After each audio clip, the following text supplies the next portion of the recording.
Hello, my name I'm Photoshop and choose about you know, Dine Bono, pay tema, video later could make it. I video lay about less or scan pattern photo go.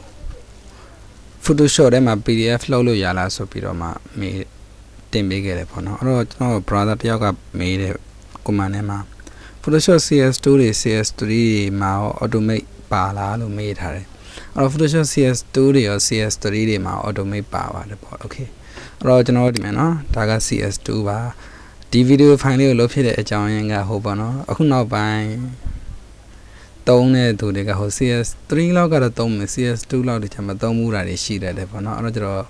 CS2, CS3 leo me music in a pare, Peter automate I don't gale pares or this in a pare, okay. You know who CS2, CS3, CS6, 16 rounds such a Lego fan harapona, okay. Rob Peter Bayanet of him less run as administrator and be filament. As the general canal sound beam, okay, that was CS2 yes tiny va. CS2 them automate power, lolo yavare. Let me trade to it when Mamma Hobu, you know, to fill yavi so, eh. Fine and automate top yame, Peter is in Piamiro payment, I live in low payment, okay. General and a version so my lumio version so commuter matentara era shilas raw. Who could tome have a twin taba dagajano sambia no tentara mohu so in a say a yang appeal bono 9s or not tema okay. Okay. Final tome tobi dime automate soda CS2 them general power. Okay. Automate soda leo nail general tone and I'm a PDF presentation so bit of material okay da bale so da CS2 ba okay how we no ara le nail lai me so yin thong na me di me PDF presentation ဆိုပြီး box လေးတစ်ခုပေါ်လာလိမ့်မယ်သူ့မှာတော့အချက်လက်အရင်အများကြီးမပါဘူးဒါပေမဲ့ရိုးရှင်းရှင်းလေးပဲသဘောတရားအတူတူပဲလောက်ဆောင်လို့ရတာလဲအတူတူပဲ okay ဒါဆိုရင်ပိတ်လိုက်တော့မယ်ဒါ CS2 ပါပြီးတော့ဆိုရင် CS3 frame ပဲပေါ့ okay ဟုတ်ပြီနော် CS3 frame ဆိုလဲအတူတူပဲကျွန်တော် run as administrator နဲ့ frame လိုက်မယ် General Photoshop စတော့ CS2 ကကျွန်တော်အခုမှဒါပေါ့နော်ဟိုမေးလို့ install လုပ်ပြရင်လည်းမှကျွန်တော်ကြည့်ပြတာပေါ့နော် CS2 မသုံးခဲ့ဘူးပါဘူးကျွန်တော် Photoshop စတော့ CS3 မှာစတော့တာပေါ့ okay သူ့မှာလည်းပဲ file ပါတယ် file တွေကနေပြီးတော့မှ automate ကိုတောင်းမယ်ဒီမှာလည်းပဲ PDF presentation ပါတယ်အတူတူပဲသူ့ရဲ့မြင်ကွင်းပုံစံလေးကဒီပုံစံလေးဖြစ်လိမ့်မယ်အချက်လက်လေးနည်းနည်းပို့သွားပြီပေါ့နော် okay ပြီးတော့ဆိုရင်ကျွန်တော်ဒါကိုပိတ်လိုက်တော့မယ်ဒါကိုလည်းပဲပိတ်လိုက်တော့မယ်ဒါကတော့ CS3 ပါ okay CS6 film ပဲပေါ့CS6 okay ဒါလေးကတော့ portable software လေးပေါ့နော် CS6 ကတော့သူကနည်းနည်းစောင့်ပေးရတယ် okay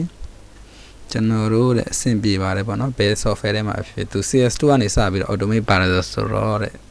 အဲ့ဒါလေးအသုံးလို့အဆင်ပြေပါတယ်ဘယ် software ပဲဖြစ်ဖြစ် okay CS6 ကနည်းနည်းလေးကြာနေတော့သူပွင့်မိစေကျွန်တော်ဘယ်ကိုသွားလိုက်မလဲ CC 2018ကိုသွားလိုက်မယ် okay run as administrator ဒါဆိုရင်ကျွန်တော် CC 2018လေးပွင့်လာလိမ့်မယ်ခဏလေးစောင့်ပေးမယ်နော် okay okay ဒါဆိုရင်ဒါက CS6 ပွင့်ပါပြီပေါ့နော် CS6 မှာတော့အတူမြင်နေလေးကွာသွားပြီ final ကိုသွားမယ်ဒါကတော့အတူတူပဲ automate ထဲကိုသွားမယ်ပြီးတော့ PDF presentation ကိုနှိပ်လိုက်တယ်ဆိုရင် box လေးတစ်ခုကြာလာမယ် okay နည်းနည်းလေးပို့ပြီးတော့ကြီးသွားတယ်ပေါ့နော်ပြီးတော့ဒါလေးကိုပိတ်လိုက်မယ်ဒါ CS6 ပါဒါလေးကိုလည်းပဲကျွန်တော်တို့ပိတ်မယ် okay အခုဟာကတော့ကျွန်တော်တို့ Photoshop CC 2018ဖြစ်ပါတယ်အော် CC 2018ကတော့မနက်ကစမ်းပြခဲ့တဲ့ video file လေးပေါ့နော် okay အဲ့တော့မှအဲ့မှာလည်းပဲ automate အဆင်ပြေပါတယ်အဓိကဘယ်မှာသုံးသလဲဆိုတော့လေကျွန်တော်တို့ဒီ PDF flow တွေကဟိုဘယ်လိုမနက်ကပြောခဲ့သလိုပဲဟို scan ဖတ်ခဲ့တဲ့ဓာတ်ပုံတွေကိုကိုက PDF အဖြစ်အမြန်လောက်ချင်တဲ့အချိန်မှာ PDF flow ဖို့ software တခုခုမရှိဘဲနဲ့လေ Photoshop ထဲမှာအလွယ်တကူလုပ်လို့ရတယ်ဆိုတော့အဓိကပြောပြချင်တာဟို scan ဖတ်ခဲ့တာတွေအဆင်မပြေဘူးဆိုရင်တော့ဟိုပေါ့နော် crop 2ပါညာနဲ့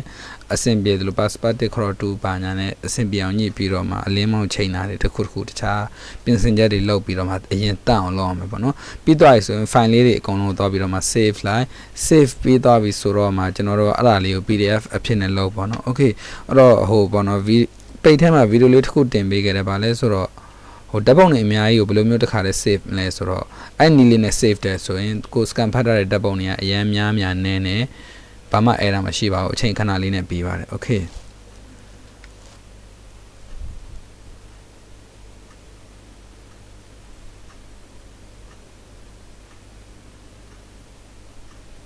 အဲ့တော့ကျွန်တော်တို့ဒါဘာဖြစ်မလဲဆိုတော့ဒါက CC 2018ပေါ့နော် okay CC 2018မှာလည်းပဲကျွန်တော်တို့ file ကိုသွားမယ်ဆိုရင်ဒီမှာ automate မှာ PDF presentation ဆိုပြီးတွေ့ရလိမ့်မယ်